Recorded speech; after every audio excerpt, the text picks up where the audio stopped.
결론은 재판관 만장일치 파면이었습니다. 재판관 전원의 일치된 의견으로 주문을 선고합니다. 주문, 피청구인 대통령 윤석열을 파면한다.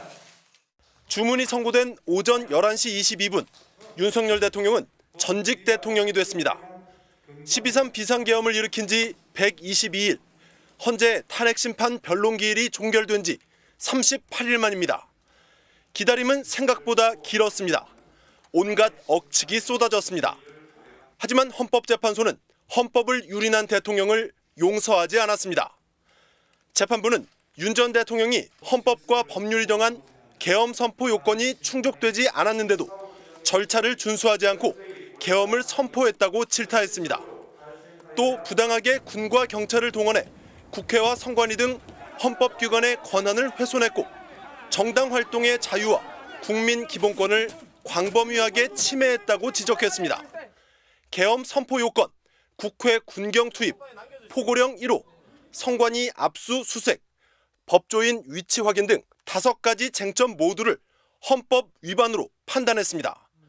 경고성 계엄, 호소형 계엄에 불과했다는 윤 대통령 측 주장은 받아들여지지 않았습니다.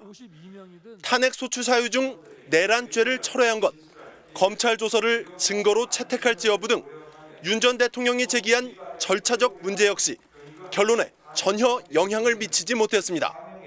끝까지 승복선언 요구를 외면했던 윤 전 대통령. 파면 2시간 반 만에 입장을 냈습니다.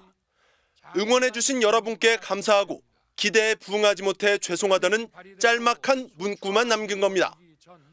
헌재의 파면 결정 직후 대통령실은 대한민국 국가수반의 상징인 봉황기를 내렸습니다. 대통령도 법 위에 군림할 수 없다는 헌법 정신은 8년 만에 재확인됐습니다. MBC 뉴스 이준입니다. 헌법재판소의 윤석열 전 대통령 파면 선고를 들은 유시민 작가가 유튜브 방송에 출연해 아름답게 느껴졌다고 평가했습니다. 유 작가는 자주 들으면 안 되는 문장이라면서도 듣는 순간 이 같은 감정을 느꼈다고 말했습니다. 그 집에서 봤습니다. 네. 어떠셨어요?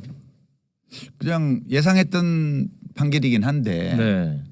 그것도 역시 세상에서 제일 듣기에 좋은 아름다운 문장이라는 생각이 들었어요.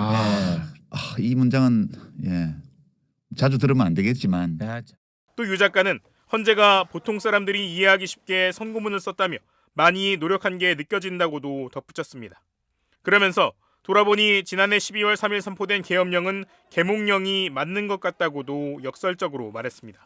힘든 시기였지만 지난 넉 달, 특히 젊은 세대들이 헌법의 가치를 알게 되는 시간이었다는 겁니다. 무엇보다도 이렇게 그 쿠데타를 겪어본 적이 없었던 젊은 세대가 그 역사책에서만 보던 현실 일들을 보면서 맞아요. 우리 헌법에 대한 관심을 새롭게 가지게 됐다는 점은 저는 이거는 진짜 귀한 어떤 소득이다 이렇게 생각해요. 그렇습니다.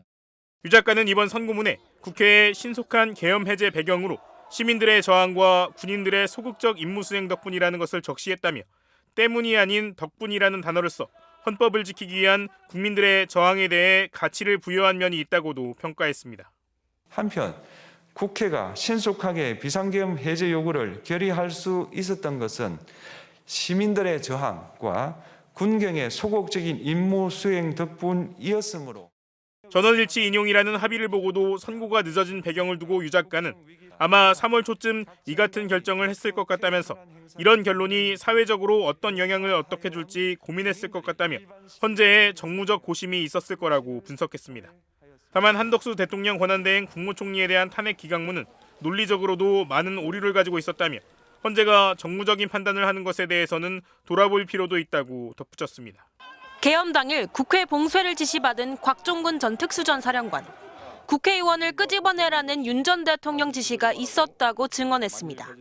국회 문을 부수고 들어가서 이렇게 맞습니다. 안에 있는 인원들을 밖으로 끄집어내라. 인원입니까? 예, 인원을 끄집어내라. 윤 전 대통령 측은 민주당의 회유 의혹을 주장하며 곽 전 사령관 증언의 신빙성을 흔들어댔습니다. 윤 전 대통령은 인원이라는 말을 써본 적도 없다고 했습니다. 저는 그냥 사람이라는 이런 표현을 놔두고 또 의원이면 의원이지 인원이라는 말을 저는 써본 적이 없습니다. 하지만 헌재는 곽 전 사령관의 증언을 사실로 인정했습니다. 윤 전 대통령의 지시 내용을 일부 용어의 차이만 있을 뿐 일관되게 진술하고 있다고 판단했습니다. 윤 전 대통령이 거짓말을 한 거라는 겁니다. 이들을 끌어내라고 지시함으로써 국회의 권한 행사를 방해하였으므로 국회에 계엄 해제 요구권을 부여한 헌법 조항을 위반하였고, 헌재는 또 당시 본회의장 안에 다수의 국회의원이 존재했고 군인은 존재하지 않았던 사실 등을 고려하면 끄집어낼 대상은 국회의원이라고 해석될 수밖에 없다고 못 박았습니다. 헌재가 유일하게 증인으로 직권 채택했던 조성현 수도방위사령부 제1경비단장의 증언도 이 같은 헌재 결정에 근거를 더했습니다. 국회의원을 끌어내라 이렇게 했단 말입니까? 그렇습니다. 내부로 들어가서 의원들을 끌어내라. 헌재는 국회의 정치 활동을 금지한 계엄 포고력에 대해서도 위헌임을 명확히 했습니다. 국회에 계엄 해제 요구권을 부여한 헌법조항, 정당 제도를 규정한 헌법조항, 대의민주주의 권력 분리 원칙을 위반하였습니다. 헌재는 윤 전 대통령이 병력을 투입해 국회의 계엄 해제 요구권 행사를 방해함으로써 계엄과 포고령의 효력을 상당 기간 지속시키려 했던 걸로 보인다며 질서 유지를 위해 군을 투입했다는 윤 전 대통령 주장을 받아들이지 않았습니다. MBC 뉴스 김세영입니다.